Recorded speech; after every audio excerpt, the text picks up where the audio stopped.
Hello and welcome dear student, welcome to our next lecture of calculus of variation. आज का जो हमारा topic है वो है variational problems with moving boundaries. ठीक है, फिलहाल तक हम जो प्रीवियस लेक्चर हमारे पास जितने भी हमने क्वेश्चन किए हैं उनमें हमारे पास क्या था कि जो पॉइंट्स थे, ठीक है, दो पॉइंट्स फिक्स थे। एक पॉइंट को हमने बोला था x1 y1, ठीक है, दूसरे पॉइंट को बोला था x2 y2। उन दो फिक्स पॉइंट के बीच में हमने क्या निकाला था, एक्सट्रीमम शॉर्टेस्ट डिस्टेंस। ठीक है, उसको मैक्सिमाइज़ किया था, मिनिमाइज़ किया था, और इसी बात को हमने बोला था कि we have to extremize a given functional with the fixed boundary points. ठीक है, लेकिन फ़िलहाल हमारे पास क्या है, एक तो हमारे पास क्या होगा, फिक्स पॉइंट होगा, और एक हमारे पास मूविंग बाउंड्रीज होंगी। ठीक है, या फिर हमारे पास दोनों मूविंग बाउंड्रीज हो सकती है, लाइक ए सर्कल, एक पैराबोला, हाइपरबोला और इलिप्स, कुछ भी हो सकता है। फाइंड, इस टाइप से क्वेश्चन हो सकते हैं हमारे पास। Find the shortest distance between a straight line and the moving parabolas, find the distance या फिर shortest distance between a circle and a parabola। उनकी इक्वेशन आपको गिवन होगी और उनकी इक्वेशन को यूज करके हमें एक ट्रांसफिनिटी की कंडीशन हमारे पास होगी, वो यूज करके हमारे पास उनके बीच में शॉर्टेस्ट डिस्टेंस आएगी। इनफैक्ट हम इसी को क्या बोलेंगे, उनके कोरस्पॉन्डिंग एक्सट्रीमल आएगा गिवन फंक्शनल के। फंक्शनल वही होगा जो हम प्रीवियस लेक्चर्स में हमने यूज़ किया या प्रीवियस चैप्टर में हमने यूज़ किया है, जिसमें हमारे पास बाउंड्री फिक्स थी। ठीक है, तो डिफरेंस क्या हमारे पास, डिफरेंस है हमारे पास, देखो, कंसिडर द फंक्शनल। ठीक है, फंक्शनल हमें कंसिडर किया I of Y X is equal to integration from point x1 to x2 f of x y y dash into dx, this is a functional।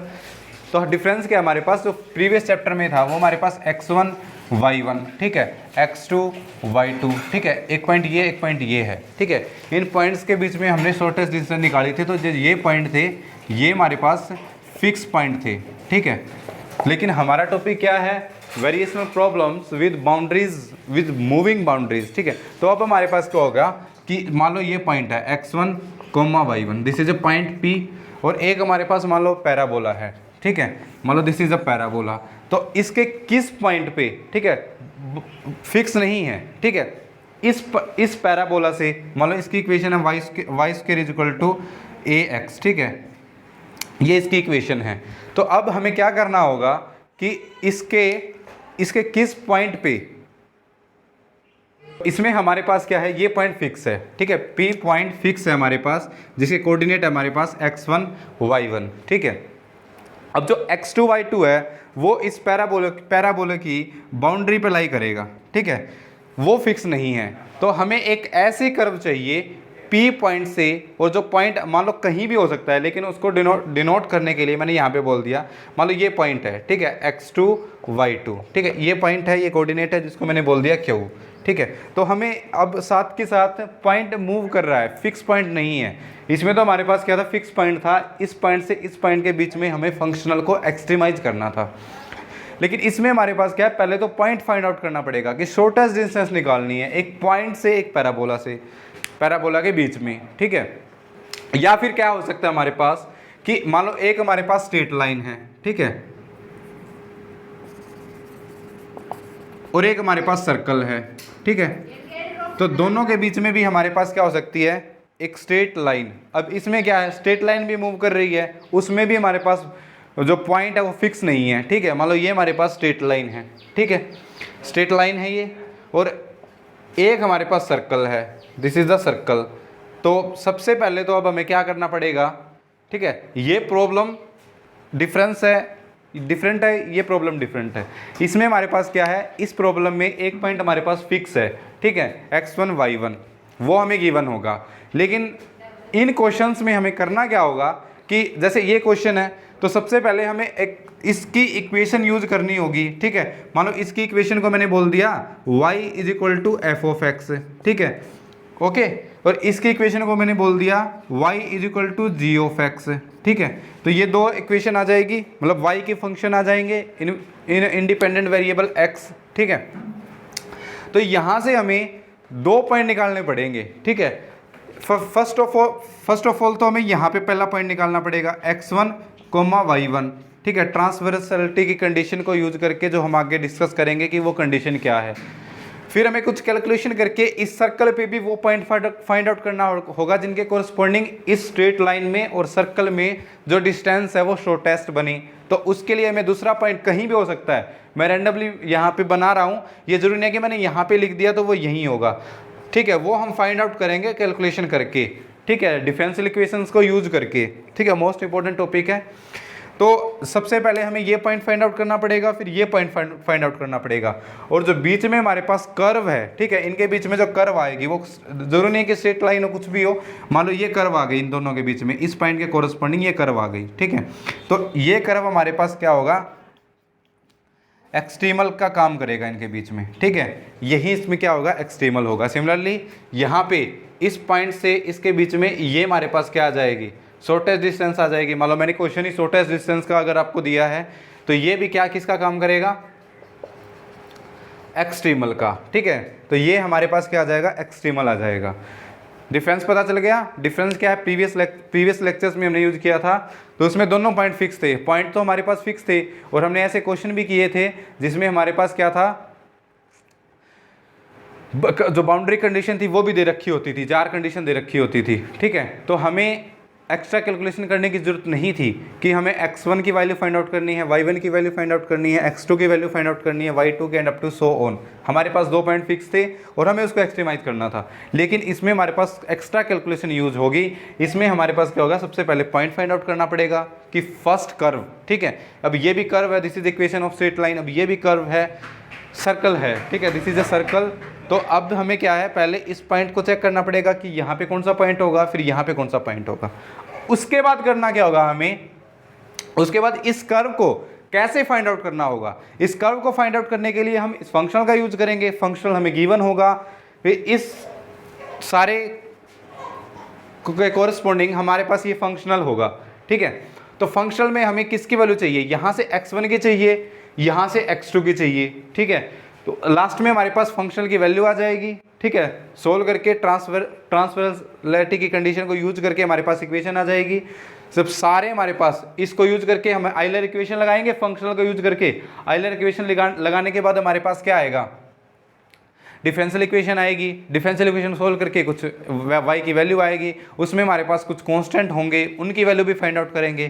तो इन सारे terms की, constants की, इन points की value आने के बाद हमारे पास एक्सट्रीमल आ जाएगा। और फिर हमें जो कर्व चाहिए, ठीक है, तो कर्व के लिए तो हमारे पास C1 C2 की वैल्यू वहाँ पे पुट कर देंगे, वो हमारे पास एक्सट्रीमल आ जाएगा। और जो हमें वो एक्सट्रीमम वैल्यू चाहिए, उसके लिए हम जैसे प्रीवियस लेक्चर्स में करते थे कि यहाँ पे जो इंटीग्रेशन है, इसकी वैल्यू आ गई, इसकी वैल्यू आ गई, ठीक है, फिर जो भी कांस्टेंट आएंगे और इन पॉइंट्स पे, ठीक है, जो ट्रांसवर्सलिटी की कंडीशन होती है वो इन पॉइंट्स पे पुट करके यहाँ पे कुछ फाइनाइट वैल्यू आ जाएगी, उस इंटीग्रेशन को हम सोल्व करेंगे, सोल्व करने के बाद हमारे पास एक्सट्रीमम वैल्यू आ जाएगी, ठीक है। तो ये सारा काम हम आज के लेक्चर में करने वाले हैं। तो ये थ्योरेटिकल था जो मैंने आपको बता दिया। तो अब हम ये देखते हैं कि वो ट्रांसवर्सलिटी की कंडीशन क्या होगी जिसके कोरस्पॉन्डिंग हमारे पास मूविंग बाउंड्री के कोरस्पॉन्डिंग हमारे पास एक्सट्रीमल एग्जिस्ट करेगा। Now come to the next topic. तो नेक्स्ट है हमारे पास ट्रांसवर्सलिटी कंडीशन। इसमें हमारे पास क्या होगा कि किस कंडीशन के कोरस्पॉन्डिंग हमारे पास एक्सट्रीमल एग्जिस्ट करेगा, ठीक है। तो मैं फर्स्ट केस लेता हूं कि एक पॉइंट हमारे पास फिक्स है कि x1, y1, ठीक है, ये हमारे पास पॉइंट फिक्स है, ठीक है, और एक कर्व है, मैंने अभी की बार पैरा बोला, सर्कल कुछ नहीं लेना, ठीक है, कर्व बोल दी मैंने, मान लो ये हमारे पास कर्व है, ओके। तो इस पे कहीं भी एक पॉइंट मिलेगा, यहाँ पे मान लो ये पॉइंट मिल गया x2, y2, ठीक है, और ये कर्व है, ठीक है, इसकी इक्वेशन क्या होगी, y = f(x), ठीक है, स्मॉल f(x), ओके। और जो गिवन हमारे पास फंक्शनल है, ठीक है, जो गिवन फंक्शनल है I ऑफ, ठीक है, yx = integration from x1 to x2 f(x, y dash dx), ठीक है, ये हमारे पास गिवन फंक्शनल है, ठीक है, ये चीज़ सारी हमें गिवन है। तो अब हमें एक यहाँ से यहाँ तक कर्व चाहिए, ठीक है, जिसको हम क्या बोलते हैं, एक्सट्रीमल बोलते हैं, ठीक है। तो इसके लिए कंडीशन क्या होगी, ठीक है, सॉरी यहाँ पे स्मॉल f यूज कर रखा है तो हम यहाँ पे कैपिटल F यूज करेंगे, ठीक है। तो जो कंडीशन है, ठीक है, कंडीशन क्या होगी, पहले मैं बता दूं, ये तो कर्व की इक्वेशन है, ठीक है, और ये हमारे पास क्या है, इस मूविंग बाउंड्रीज, ठीक है, मूविंग बाउंड्री, और ये हमारे पास क्या है, फिक्स पॉइंट, ठीक है। और नेक्स्ट केस हमारे पास क्या हो सकता है कि दोनों की दोनों बाउंड्रीज है वो मूविंग हो, ठीक है, उसके कोरस्पॉन्डिंग हमारे पास कंडीशन अलग होगी, ठीक है, वो हम इसी से आ जाएगी, वो कंडीशन अलग होगी, मतलब क्या है कि कंडीशन एक्स्ट्रा हो जाएगी, मतलब दो इक्वेशन हो जाएगी, ठीक है। तो फर्स्ट कंडीशन क्या है कि हमारे पास अगर ऐसा कोई सिनेरियो है हमारे पास, तो उसके कोरस्पॉन्डिंग कंडीशन क्या होगी कि f, ठीक है, plus F dash minus Y dash into curly F upon curly Y dash, ठीक है, इज इक्वल टू 0। और इसमें जो x की वैल्यू है वो क्या होगी, मूविंग बाउंड्री के कोरस्पॉन्डिंग जो वैल्यू चलेगी, ठीक है, क्योंकि ये तो फिक्स है हमारे पास x1, तो यहाँ पे क्या x2 आएगा, ठीक है, जिसके कोरस्पॉन्डिंग इसका एक्सट्रीमम एग्जिस्ट करेगा, ठीक है। x1 पॉइंट फिक्स है, x2 हमें कैलकुलेट करना पड़ेगा। अभी जो नेक्स्ट क्वेश्चन करेंगे हम इसी तरह का सिनेरियो लेके चलेंगे कि एक पॉइंट हमारे पास फिक्स होगा और दूसरे पॉइंट को हम कैलकुलेट करेंगे with the given conditions, this transversality conditions के कोरस्पॉन्डिंग इक्वेशन आ जाएगी। और इससे पहले जो आइलर इक्वेशन आएगी इसके कोरस्पॉन्डिंग उसको भी सोल्व करेंगे, वहां से हमारे पास एक्सट्रीमल आएगा। तो थ्रू आउट इन इक्वेशंस को हम सोल्व करेंगे और हमारे पास क्या आ जाएगा, पॉइंट x2 एक्सट्रीमल, ठीक है। तो अब हमारे पास क्या होगा, यहाँ पे पॉइंट होगा x2, ठीक है। ध्यान रखना जो भी बाउंड्री मूव कर रही है उसके कोरस्पॉन्डिंग ही यहाँ पे x की वैल्यू पुट होगी, ठीक है। अब दूसरा सिनेरियो क्या हो सकता है बच्चों कि मान लो एक कर्व ये है यहाँ पे, ठीक है, एक कर्व ये है यहाँ पे, मैंने अभी जो बनाया था, जैसे एक हमारे पास स्ट्रेट लाइन थी और एक हमारे पास सर्कल था, दोनों मूविंग बाउंड्रीज है।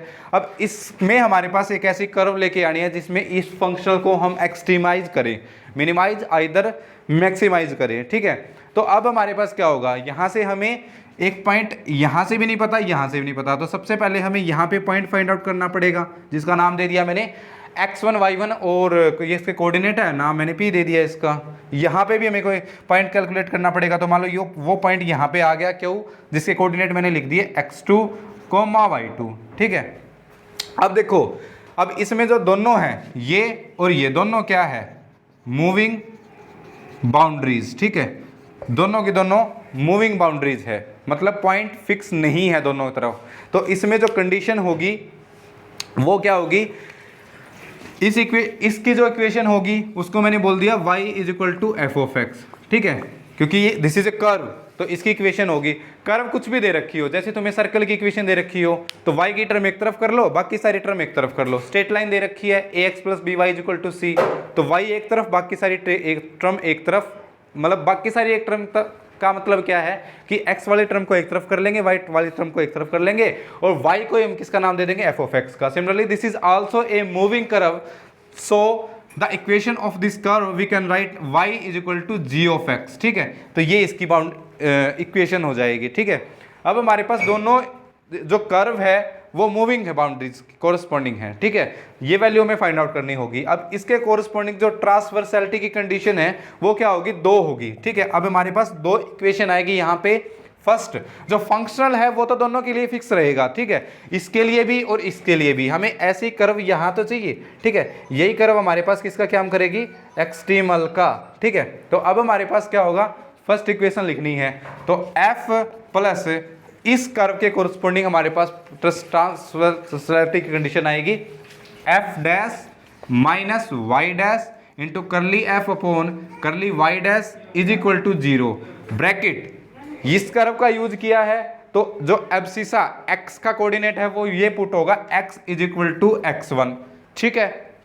फिर जो दूसरी कंडीशन लगेगी वो होगी f प्लस यहाँ पे इस कर्व का यूज होगा g ऑफ x, ठीक है, g ऑफ x, तो g of x g dash minus Y dash, ठीक है, curly f upon curly Y dash और यहाँ पे जो x की वैल्यू है वो क्या होगी x2, ठीक है, इज इक्वल टू 0। तो यहाँ पे हमारे पास कितनी इक्वेशन आएगी, 2 इक्वेशन आएगी। और यही पॉसिबिलिटीज हमारे पास हो सकती है कि या तो एक फिक्स पॉइंट हो, दोनों फिक्स पॉइंट हो, उसका तो हमने कर लिया पहले ही प्रीवियस लेक्चर्स में। अब हमारा नेक्स्ट चैप्टर ये है कि मूविंग बाउंड्रीज हो, तो मूविंग बाउंड्रीज में हमारे पास 2 कंडीशन हो सकती है कि एक तो पॉइंट फिक्स हो, एक मूविंग बाउंड्री हो, या फिर दोनों की दोनों मूविंग बाउंड्री हो। अगर एक फिक्स पॉइंट है और एक मूविंग बाउंड्रीज है तो सिर्फ हमारे पास एक कंडीशन आएगी, और अगर हमारे पास दोनों ही मूविंग बाउंड्रीज है और उसके कोरस्पॉन्डिंग हमें एक्सट्रीमल फाइंड आउट करना है तो हमारे पास 2 कंडीशन आएगी, ठीक है, 2 ट्रांसवर्सैलिटी कंडीशन आएगी। इनको हम सोल्व करेंगे, ठीक है। यहाँ से हमारे पास एक डिफरेंशियल इक्वेशन आ जाएगी, यहाँ से हमारे पास डिफरेंशियल इक्वेशन आ जाएगी to the given corresponding the value of the functional, और हमारे पास यहाँ से हमें आइलर इक्वेशन लगाएंगे, वहाँ से एक डिफरेंशियल इक्वेशन आ जाएगी। इन सभी इक्वेशंस को सोल्व करके हमारे पास सबसे पहले हमारा काम रहेगा इन पॉइंट्स को फाइंड आउट करना कि पहली कर्व पे x1 y1 की वैल्यू क्या है, दूसरी कर्व पे x2 y2 की वैल्यू क्या है, ठीक है। फिर हमारे पास आइलर इक्वेशन लगाने के बाद इसको आइलर इक्वेशन लगाने के बाद हमारे पास एक डिफरेंशियल इक्वेशन आएगी, उसको सॉल्व करेंगे, वहाँ से हमारे पास एक्सट्रीमल आएगा। फिर लास्ट में हम क्या करेंगे, लास्ट में x1 की वैल्यू पुट कर देंगे, यहाँ से y1 की वैल्यू पुट कर देंगे, सॉरी x2 की वैल्यू पुट कर देंगे, और यहाँ से जो इंटीग्रेशन आएगा एक्सट्रीमल की वैल्यू पुट कर देंगे, कॉन्स्टेंट फाइंड आउट करके with a given condition this and Euler equation, उस इंटीग्रेशन को सोल्व करके वो उसकी एक्सट्रीमम वैल्यू आ जाएगी, ठीक है। तो ऐसे करेंगे हम, तो ये हमारे पास कंडीशन होगी जिनका हम यूज करेंगे। अब सारा कॉन्सेप्ट है वो आपको एग्जांपल से क्लियर हो जाएगा, ठीक है। Come to the example, this is our first example, find the shortest distance between the parabola, जिसकी इक्वेशन इसने दे रखी है y equal to X square, and the straight line, इसकी इक्वेशन है x minus Y is equal to 5, ठीक है। तो अब देखो, ये प्रीवियस क्वेश्चन में हमने किया था कि अगर एक पैराबोला है और एक स्ट्रेट लाइन है या फिर फिक्स पॉइंट है, तो उसके कोरस्पोंडिंग जो फंक्शनल है उसकी वैल्यू क्या आती थी, I of Y X is equal to integration from the point x1 to x2, ठीक है, एफ ऑफ, ठीक है, F of X Y Y dash D X. तो इसकी वैल्यू होती थी हमारे पास x1 to x2 1 plus Y dash का स्क्वायर और इसकी पावर 1/2 इंटू डी एक्स, या under root 1 plus Y dash square, ठीक है, ये इसकी वैल्यू आती थी, ठीक है। अब हमारे पास क्या है, एक तो पैराबोला है y is equal to X square, ठीक है, एक पैराबोला है, एक स्ट्रेट लाइन है, तो यहाँ पे हमें पॉइंट चाहिए x1 y1, ठीक है, यहाँ पे हमें पॉइंट चाहिए x2 y2 स्ट्रेट लाइन, इसकी इक्वेशन है x minus Y is equal to 5, ठीक है। तो ये सब हमें गिवन है। तो एक एंड पे हमारे पास क्या है, ये इक्वेशन है, फर्स्ट इक्वेशन जो कर्व लेंगे, ठीक है, यही इसका ही नाम हमने क्या रखा था, एफ ऑफ एक्स, और इसका यहाँ से y की वैल्यू फाइंड आउट करेंगे तो हो जाएगी x माइनस 5, और इसी का नाम हमने क्या रखा था, g ऑफ एक्स। अब दोनों जो एंट्री है वो, तो इसमें जो फर्स्ट है वो हमारे पास y is equal to X square, ठीक है, इसको हमने किसका नाम दिया है, एफ ऑफ एक्स का, ठीक है। और जो सेकंड है वो हमारे पास है g of X which is equation of a straight line, वो हमारे पास y is equal to X minus 5, ठीक है। और हमें यहाँ पे क्या करना है, इन पॉइंट्स को अटैच करके एक एक्सट्रीमल फाइंड आउट करना है, ठीक है, ये पॉइंट और ये पॉइंट, ठीक है। अब देखो यहाँ से फंक्शनल की वैल्यू क्या आ गई, ठीक है, f की वैल्यू आ गई हमारे पास 1 प्लस वाई डैश का स्क्वायर और उसकी पावर कितनी है 1/2, ठीक है। तो इसके कोरस्पोंडिंग फर्स्ट कर्व के कोरस्पोंडिंग जो ट्रांसवर्सैलिटी की कंडीशन है वो क्या होगी, करली f अपॉन, ठीक है, सॉरी f प्लस, ठीक है, f डैश, ठीक है, f डैश, सबसे पहले मैंने ये कंडीशन यूज करी है, माइनस वाई डैश और करली f upon curly Y dash, और यहाँ पे जो x की वैल्यू है वो क्या होगी x1, बिकॉज हम पैराबोला की इक्वेशंस को यूज कर रहे हैं, ठीक है, इज इक्वल टू 0। और जो सेकंड है वो हमारे पास होगी f प्लस जी डैश, ठीक है, इस g का यूज करेंगे, माइनस वाई डैश करली f upon curly Y dash, और यहाँ पे जो x की वैल्यू होगी वो x2 इज इक्वल टू 0, ठीक है। अब हम क्या करते हैं, f की वैल्यू पुट करेंगे, यहाँ से f डैश की वैल्यू पुट करेंगे, y डैश की वैल्यू और करली f अपॉन करली y डैश। अगर यहाँ से हम करली f अपॉन करली कैपिटल आएगा यहाँ पे, ठीक है, कैपिटल F आएगा y डैश, ठीक है, मतलब इसका डेरिवेटिव करना है with respect to y dash, तो ये होगा 1 upon 2 under root 1 plus Y dash का स्क्वायर, और यहाँ से इसका दोबारा डेरिवेटिव कितना होगा 2 वाई डैश, 2 से 2 थ्रू आउट कैंसिल, तो इसकी जो वैल्यू आएगी वो आएगी हमारे पास Y dash into 1 plus Y dash, या फिर इसको अपॉन में भी लिख सकते हैं आप, अपॉन 1 प्लस वाई डैश का स्क्वायर अंडर रूट, ठीक है, या फिर सारे की पावर 1/2। अब देखो फर्स्ट, मान लो ये हमारे पास इक्वेशन फर्स्ट है, ठीक है, और ये इक्वेशन सेकंड है, this is equation number second. जो फर्स्ट इक्वेशन है वो किस में कन्वर्ट हो जाएगी, हमारे पास फर्स्ट इक्वेशन कन्वर्ट हो जाएगी putting the value of f की वैल्यू क्या है 1 प्लस वाई डैश का स्क्वायर, ठीक है, okay, raise to power 1/2 plus F dash, F का डेरिवेटिव करेंगे with respect to X, it's 2x minus Y dash, ठीक है, वाई डैश, ओके। और यहाँ से करेंगे तो ये हमारे पास हो जाएगा curly F upon curly Y, इसके वैल्यू ऑलरेडी कैलकुलेट कर चुके हैं, Y dash upon 1 plus Y dash का स्क्वायर अंडर रूट, ठीक है। या फिर यहाँ पे हम सारे की पावर 1/2 ये भी लिख सकते हैं, कोई दिक्कत नहीं है, इज इक्वल टू 0। मैंने इसको इक्वेशन थर्ड बोल दिया, ओके। फिर 2 इक्वेशन क्या देगी हमें वैल्यू पुट करने के बाद, 1 प्लस वाई डैश, और यहाँ पे जो x की वैल्यू है वो कितनी है, x1 है, ठीक है। यहाँ से करेंगे तो वाई डैश का स्क्वायर की पावर 1/2, ठीक है, प्लस यहाँ पे g का डेरिवेटिव करेंगे विद रिस्पेक्ट टू x, तो x का 1, 5 का 0, 1 माइनस 0 1, तो 1 माइनस वाई डैश, और यहाँ पे सेम वैल्यू रहेगी 1 प्लस वाई डैश का स्क्वायर रेज टू पावर 1/2, और x की वैल्यू कितनी रहेगी, x2 इज इक्वल टू 0। मैंने इसको इक्वेशन 4 बोल दिया, ठीक है। अब हमें पता है कि इन इक्वेशन को हमने प्रीवियस लेक्चर में सोल्व किया है, तो इन आइलर इक्वेशन को सोल्व करके हमारे पास इन कंडीशंस को सोल्व करके जो इक्वेशन आएगी हमारे पास वो एक स्ट्रेट लाइन आएगी, ठीक है। तो यहाँ से जो y की वैल्यू आएगी, ठीक है, y की वैल्यू आएगी वो हमारे पास आएगी c1x प्लस c2, ये हमने प्रीवियस लेक्चर में कर लिया है। या फिर कोई बच्चा इसको सोल्व करना चाहे तो एक इक्वेशन को सोल्व कर लिया, इसको सोल्व कर लो या इसको सोल्व कर लो, ठीक है। हमारे पास आ जाएगा d² upon dx² is equal to 0, या फिर इसको हम बोल सकते हैं y dash square is equal to 0, और y dash square is equal to 0 को हम जब सोल्व करेंगे, y डैश स्क्वायर नहीं d² अपॉन dx², ये इक्वेशन आ जाएगी, ठीक है। और जिसको हम सोल्व करेंगे तो हमारे पास क्या आ जाएगा, yx is equal to c1x plus c2। अब हमें क्या करना है, जो इन c1 की और c2 की है इनकी वैल्यू फाइंड आउट करनी है, x1 y1 इसकी वैल्यू फाइंड आउट करनी है, और फिर x2 y2 इनकी वैल्यू फाइंड आउट करनी है।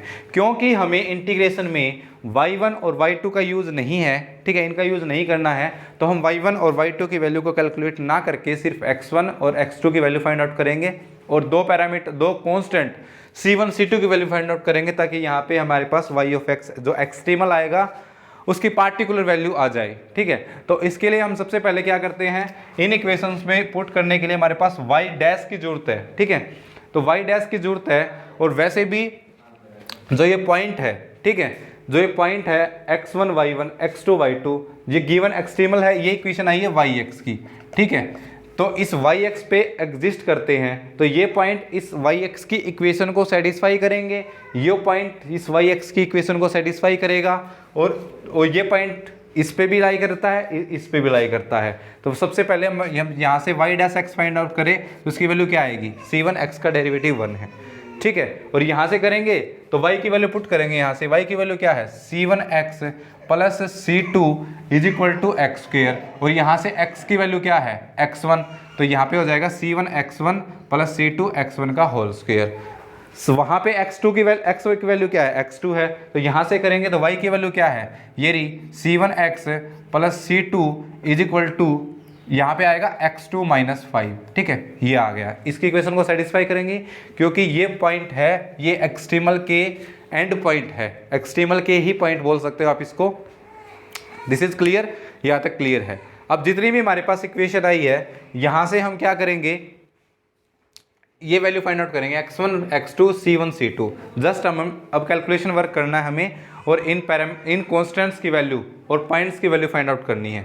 तो इसके लिए हम क्या करेंगे, इस y डैश की वैल्यू c1 को सबसे पहले इसमें पुट करेंगे और इसमें पुट करेंगे, ठीक है। सबसे पहले 4 में पुट करते हैं, ठीक है, इक्वेशन नंबर 4 में पुट करते हैं, तो वो हमें क्या देगी, putting the value of y dash is equal to c1, तो ये जाएगा 1 प्लस c1 का स्क्वायर की पावर 1/2, ठीक है, प्लस 1 माइनस c1, ठीक है, 1 minus c1 into c1 upon 1 plus c1 का स्क्वायर की पावर 1/2 इज इक्वल टू 0, ठीक है। जब इसको सोल्व करेंगे हम एलसीएम लेंगे, यहाँ से एलसीएम लेके ये आ गया 1 प्लस c1 का स्क्वायर की पावर 1/2, रूट से रूट कैंसिल, तो 1 प्लस c1 का स्क्वायर, यहाँ से करेंगे तो प्लस c1 माइनस c1 का स्क्वायर इज इक्वल टू 0, यहाँ से ये इस तरफ जाके 0, c1 का स्क्वायर से ये कैंसिल, तो c1 plus 1 is equal to 0, और यहाँ से जो c1 की वैल्यू है वो कितनी आ जाएगी, -1। एक कॉन्स्टेंट की वैल्यू तो आ गई y डैश को c1 पुट करने से। अब यहाँ पे हम पुट करेंगे तो ये हो जाएगा 1 प्लस c1 का स्क्वायर, ठीक है, रेज टू पावर 1/2, ठीक है, प्लस 2 यहाँ पे देखो x की वैल्यू क्या है, x1 है, तो साथ के साथ यहाँ पे x1 भी पुट कर देते हैं। माइनस C1 की वैल्यू y डैश की value C1 into C1 upon C1 plus C1 का square raise to power 1/2 is equal to 0। LCM लेके इस तरह सोल्व करेंगे इसको, तो इस तरफ जाके 0, तो अब की बार यहाँ पे होगा 1 प्लस C1 का स्क्वायर, तो अब हमारे पास ये होगा C1 का स्क्वायर, तो यहाँ से करेंगे तो 2x1 C1 माइनस C1 का स्क्वायर, ये इस तरफ जाके 0, ठीक है। C1 का स्क्वायर से C1 का स्क्वायर कैंसिल, ठीक है, और यहाँ से कितना हो जाएगा 1 plus 2x1 C1 is equal to 0, और C1 की वैल्यू ऑलरेडी आ चुकी है जिसकी वैल्यू क्या है -1, यहाँ पे पुट करेंगे तो यहाँ पे हो जाएगा माइनस, तो यहाँ से जो x1 की वैल्यू आ जाएगी कितनी 1/2, तो x1 की वैल्यू आ गई 1/2, ठीक है। अब देखो x1 की वैल्यू आ गई, ठीक है, और C1 की वैल्यू आ गई, तो यहाँ से किसकी वैल्यू आ जाएगी C2 की, तो यहाँ से देखो यहाँ से वैल्यू को फाइंड आउट करेंगे C2 की, ठीक है, तो ये हो जाएगा C1 की वैल्यू कितनी है, C1 की वैल्यू है हमारे पास -1, तो माइनस, और x1 की वैल्यू कितनी है 1/2, तो -1/2 plus C2 is equal to x1 का स्क्वायर कितना है 1/4, तो यहाँ से C2 की वैल्यू कितनी आ जाएगी 1/4 प्लस 1/2, ठीक है, तो ये आ जाएगी C2 की वैल्यू आ जाएगी 3/4, C2 की वैल्यू आ गई। एक लास्ट वैल्यू और रह गई हमारे पास किसकी, x2 की, ठीक है, x2 की वैल्यू यहाँ से आ जाएगी, C2 की वैल्यू आ चुकी, C1 की आ चुकी, ठीक है, और यहाँ पे x2 यूज होगा, ठीक है,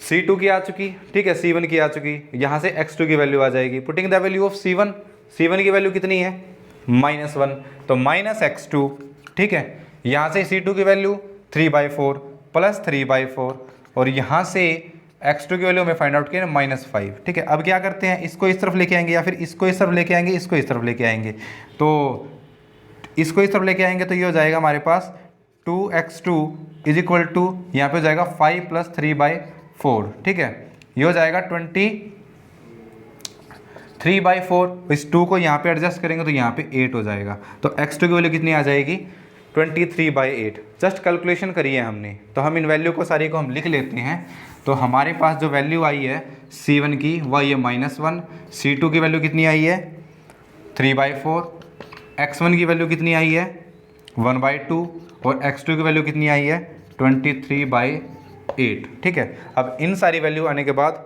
इसको कर देते हैं हम रब, ओके, इसको मैंने रब कर दिया, ठीक है। अब हमें एक्सट्रीमल, ठीक है, इसकी वैल्यू कितनी आ जाएगी, this is the value, this is the equation of extremal, ठीक है। एक्सट्रीमल आ जाएगा हमारे पास यहाँ से yx is equal to C1 की वैल्यू कितनी है माइनस, C2 की वैल्यू 3/4, तो 3/4 minus x, this is the required extremal corresponding to the given functional. ऐसे हम फाइंड आउट करेंगे एक्सट्रीमल को, ठीक है। इससे पहले अगर हमने स्ट्रेट लाइन और पॉइंट किया था तब भी हमारे पास जस्ट ऐसा ही कुछ था, जो लेक्चर फर्स्ट है हमारा, ठीक है। ये तो आई है एक्सट्रीमल की वैल्यू, ठीक है। अब हमें किसकी वैल्यू फाइंड आउट करनी है, एक्सट्रीमम की वैल्यू फाइंड आउट करनी है। तो एक्सट्रीमम के लिए, ठीक है, for extremum we have to find the integration value of this integration, this is integration from x1 to x2, what is the value of x1, it's 1/2, x2 की value 23/8, और यहाँ से हमारे पास 1 प्लस, ठीक है, y डैश, ठीक है, function की वैल्यू क्या है 1 प्लस y डैश की वैल्यू क्या है y dash is equal to C1, और C1 की वैल्यू क्या है -1, तो यहाँ पे पुट करेंगे तो -1 का स्क्वायर कितना हो जाएगा 1 हो जाएगा, की power 1/2 dx, 1 + 1 2 raise to power 1/2 √2, तो ये हो जाएगा √2। अब √2 का इंटीग्रेशन करेंगे तो वो कितना हो जाएगा, ठीक है, √2x, और लिमिट हमारे पास क्या है 1/2 से 23/8, पुट करेंगे तो √2 23/8 माइनस 1/2, ठीक है। इसको क्या करते हैं 4 से मल्टीप्लाई, 4 से डिवाइड 8, तो हो जाएगा √2 19/8, this is the required extremal. तो एक्सट्रीमम की वैल्यू आई है √2 19/8, this is the required extremum, ठीक है। ये एक्सट्रीमम वैल्यू है और ये एक्सट्रीमल की इक्वेशन है corresponding to the functional this from the parabola to the line this, ठीक है। तो ये क्वेश्चन था, ये सिंपल क्वेश्चन था जो हमने पहला डिस्कस किया है, ठीक है। कुछ नहीं है, सिर्फ कैलकुलेशन वर्क है और इसमें कुछ भी नहीं है, ठीक है। आई होप आप सभी को समझ में आया होगा। एक एग्जांपल और लेके चलते हैं हम। This is our next question. Find the shortest distance between the circle, उसकी इक्वेशन है सर्कल की x² + y² = 4 and the straight line, ठीक है। आपके पास जो स्ट्रेट लाइन है उसकी इक्वेशन है हमारे पास 2x + y = 6, ठीक है। तो इसमें हमारे पास क्या है, सर्कल है, और जो लास्ट क्वेश्चन था उसमें हमारे पास पैराबोला था, ठीक है। अगर कोई बच्चा MSc का बच्चा भी इसको देख रहा है, सब्जेक्ट है, तो उनमें भी ये क्वेश्चन थ्योरेटिकली पूछे जाते हैं, ठीक है। सर्कल की इक्वेशन है वो हमारे पास x² + y² = 4, ठीक है। ये हमारे पास सर्कल है, ये एक स्ट्रेट लाइन है जिसकी हमारे पास इक्वेशन है 2x + y = 6, ठीक है। तो जो यहाँ पे जो सर्कल पे जो पॉइंट है, ठीक है, जो सर्कल पे जो पॉइंट एग्जिस्ट करेगा उसको हमने बोल दिया x0 y0, ठीक है। जो सर्कल पे लाई करता है उसको मैंने बोल दिया x0 y0, और जो इस इक्वेशन पे लाई करता है उसको मैंने बोल दिया x1, y1, या फिर इसको x1 y1 उसको x2 y2 आप बोल सकते हो, जैसा मैंने लास्ट क्वेश्चन में बोला था। लेकिन कई बार क्या होता है कि ये नोटेशन भी वो यूज कर लेता है x0 y0 वाली, तो हम इस क्वेश्चन में x0 y0 और x1 y1 लेके चलेंगे, ठीक है। अब देखो ये जो पॉइंट है ये इस पे लाई कर रहा है तो इसकी इक्वेशन को सेटिस्फाई करेगा, और ये जो पॉइंट है ये इस लाइन पे एग्जिस्ट कर रहा है, ये इसको पॉइंट है तो इस लाइन की इक्वेशन को सेटिस्फाई करेगा, ठीक है। तो कैसे करेगा, तो वो देखो वहां से हमारे पास है, जो सॉल्यूशन पार्ट पे आते हैं इसके, सर्कल की इक्वेशन हमारे पास x² + y² = 4। यहाँ से y की वैल्यू फाइंड आउट करेंगे तो हो जाएगी 4 - x²√। अब जो ये पॉइंट है x0 y0 ये इस इक्वेशन को सेटिस्फाई करेगा, तो इसको मैं लिखूंगा y0 = √4 - x0², इसके मैंने बोल दिया g(x0), ठीक है। इसको मैंने क्या बोल दिया, g(x0), ठीक है। g ये है, ठीक है, x का फंक्शन है, ठीक है। तो जो इसकी कर्व y है वो उसको मैंने बोल दिया g(x0).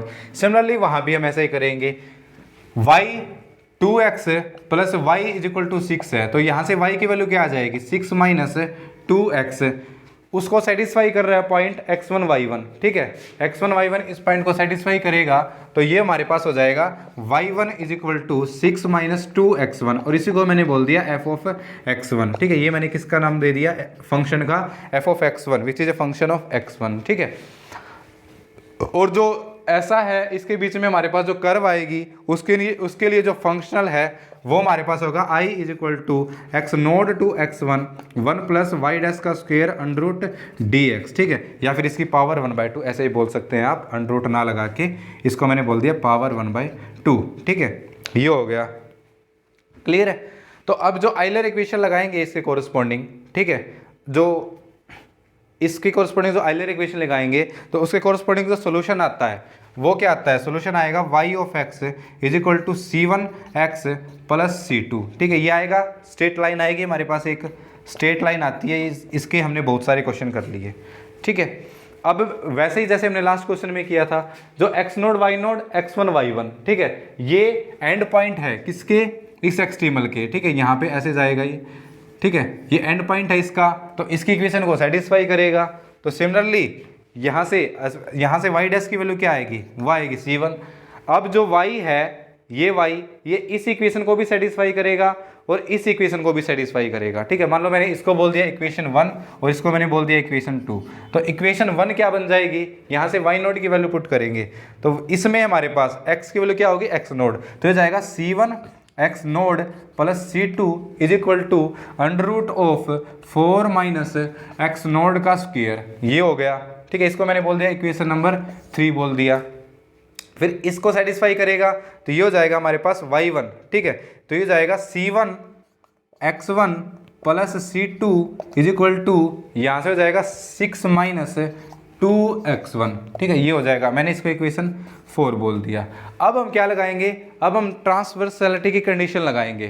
तो फर्स्ट कंडीशन क्या होगी, फर्स्ट कंडीशन होगी हमारे पास f + f' माइनस, ठीक है, या फिर हम g' कर ले पहले, g' - Y dash into curly F upon curly Y dash, और यहाँ पे जो फंक्शन क्या है उसमें एक्स की वैल्यू क्या होगी, x naught is equal to 0। X naught है मतलब सर्कल की इक्वेशन यूज होने वाली है, ठीक है। और सर्कल में हमारे पास क्या है, ये रहा, ठीक है। वाई की वैल्यू ये है, ओके। तो यहाँ से जी की वैल्यू ये है और इसका हमने डेरिवेटिव करना है with respect to x naught, ठीक है। तो यहाँ से करेंगे first of all putting the value of f which is 1 plus Y dash का स्क्वायर, ठीक है। तो ये जाएगा 1 प्लस वाई डैश का square raise to power 1/2 minus plus g dash, ठीक है। जी डैश की वैल्यू क्या होगी, वो होगी हमारे पास अंडर रूट, तो 1/4 माइनस एक्स नोड का स्क्वायर, ठीक है।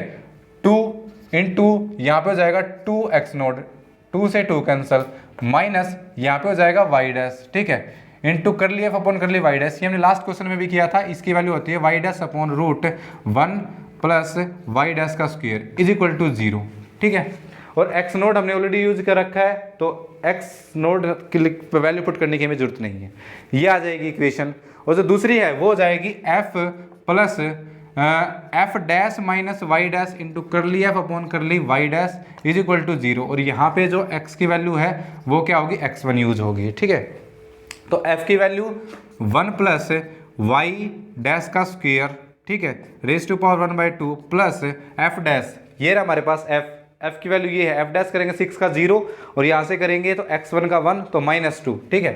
तो -2 यहाँ से करेंगे तो ये जाएगा माइनस वाई डैश, ठीक है, into curly F upon curly Y dash. इसकी वैल्यू आ जाएगी Y dash upon curly Y dash, ठीक है, सॉरी 1 प्लस वाई डैश का स्क्वायर रेज टू पावर 1/2, और यहाँ पे जो x है वो आया नहीं है तो इज इक्वल टू 0, x की कोई टर्म नहीं आई है, तो यहाँ पे x is equal to x1 put करने की जरूरत नहीं है, ठीक है।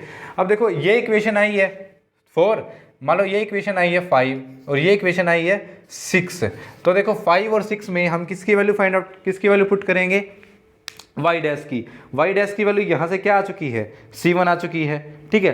तो पहले इक्वेशन 5 में वाई डैश की वैल्यू c1 पुट करेंगे, तो इक्वेशन 5 हमें क्या देगी, इक्वेशन 5 से हमारे पास आ जाएगा 1 प्लस c1 का square raise to power 1/2 plus x naught upon 4 minus raise to power 1/2 था यहाँ पे, ठीक है, एक्स नोड, ठीक है, कि एक्स नोड का square raise to power 1/2 minus c1 into c1 upon 1 plus यहाँ पे हो जाएगा वाई डैश का स्क्वायर, वाई डैश की वैल्यू क्या पुट कर रखी है हमने c1, ठीक है, इज इक्वल टू 0।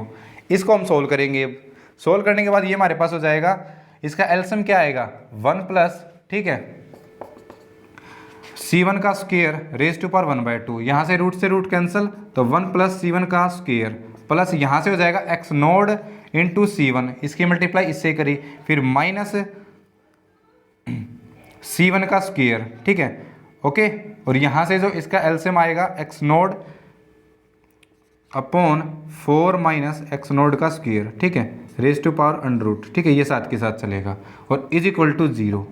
ये टर्म सारी इस तरफ जाके 0 हो गई, ठीक है। यहाँ से c1 के स्क्वायर से ये कैंसिल, ठीक है, तो सिर्फ हमारे पास यहाँ पे क्या बचेगा 1 plus x naught upon under root 4 minus x node into c1 is equal to 0, ठीक है, ये वैल्यू बचेगी यहाँ से। और यहाँ से क्या आ जाएगा, एलसीएम लेंगे यहाँ से, तो ये आ जाएगा हमारे पास under root 4 minus x nought plus x node into c1 is equal to 0, ठीक है, ये वैल्यू आ जाएगी यहाँ से, ओके। इसमें हमारे पास क्या है, इसका डेरिवेटिव किया था तो माइनस एक्स नोड का यहाँ पे माइनस आएगा, ठीक है, यहाँ पे माइनस माइनस, ठीक है, यहाँ पे माइनस, तो यहाँ पे क्या आ जाएगा माइनस, ठीक है। और इस तरफ करेंगे तो इसकी वैल्यू क्या आ जाएगी, इक्वल टू दिस, ठीक है। इसको मैंने इक्वेशन बोल दिया 7। अब क्या होगा, वाई डैश की वैल्यू c1 5 में पुट करेंगे, ठीक है, सॉरी 6 में पुट करेंगे, 5 में तो पुट कर दी, यहाँ से करेंगे तो ये देखो ये हो जाएगा 1 प्लस c1 का स्क्वायर की power 1/2 plus -2 minus c1 upon 1 plus c1 का स्क्वायर की पावर 1/2 इज इक्वल टू 0।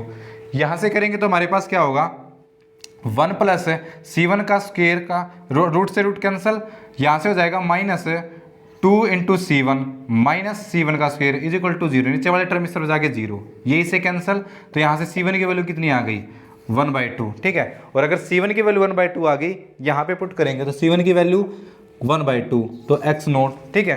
और यहाँ से अगर x नोट के लिए सोल्व करेंगे तो x नोट के लिए सोल्व करेंगे तो यहाँ से इसकी वैल्यू आएगी 4/√5, ठीक है।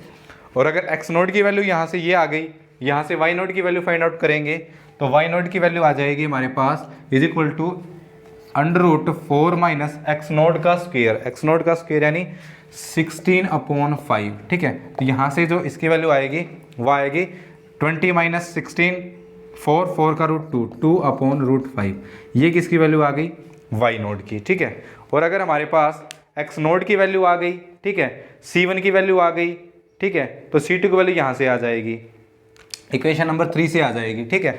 तो c1 की वैल्यू कितनी है? 1/2। तो x नोट की वैल्यू कितनी है? 4/√5।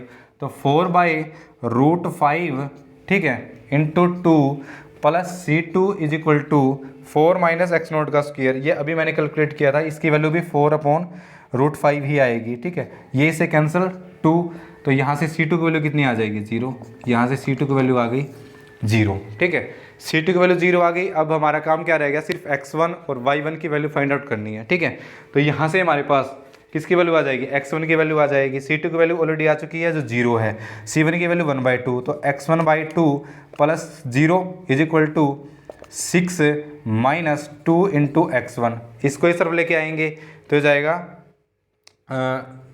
4, 5, 5/2 into x1 is equal to 6, ठीक है। तो x1 की वैल्यू आ जाएगी 6 इंटू 2/5, तो x1 की वैल्यू आ जाएगी 12/5। और जब x1 की वैल्यू आ गई तो हमारे पास यहाँ से y1 की वैल्यू आ जाएगी, तो यहाँ से y1 की वैल्यू आ जाएगी 6 माइनस 2x1, x1 की वैल्यू है 12/5, ठीक है। तो ये जाएगा हमारे पास 30 माइनस 24/5, तो ये जाएगा 6/5, ठीक है। तो ये आ गई हमारे पास y1 की वैल्यू। इन जिन भी कॉन्स्टेंट्स की वैल्यू आई है वो हम सारे लिख लेते हैं। c1 की वैल्यू 1/2, c2 की वैल्यू 0, x नोट की वैल्यू ये रही यहाँ से 4/√5, ठीक है। और y नोट की वैल्यू 2/√5, x1 की वैल्यू कितनी आई है हमारे पास? 12/6, y1 की वैल्यू कितनी आई है हमारे पास? ये रही 6/5, ठीक है। ये सारी वैल्यू आ चुकी, तो अब हम इसको कर देते हैं रब जो हमने कैलकुलेशन करी है, ठीक है।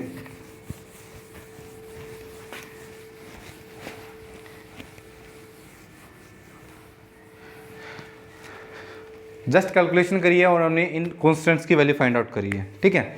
अब हमें क्या करना है? अब हमें हमारे पास एक्सट्रीमल ये था y of x is equal to c1x plus c2, ठीक है। c1 और c2 की वैल्यू पुट करेंगे तो yx is equal to c1 की वैल्यू 1/2 x प्लस 0, तो ये कितना बन जाएगा हमारे पास? x/2। तो ये हमारे पास आ गया रिक्वायर्ड एक्सट्रीमल, ठीक है। और अगर हमें एक्सट्रीमम वैल्यू चाहिए, ठीक है, अगर हमें एक्सट्रीमम वैल्यू चाहिए तो हम इस इंटीग्रेशन को सोल्व करेंगे। x नोट, ठीक है, x नोट की वैल्यू कितनी आ चुकी है? 4/√5, ठीक है। x1 की वैल्यू कितनी आ चुकी है? 12/5 है, ठीक है, नॉट 6, इस 12/5, ठीक है।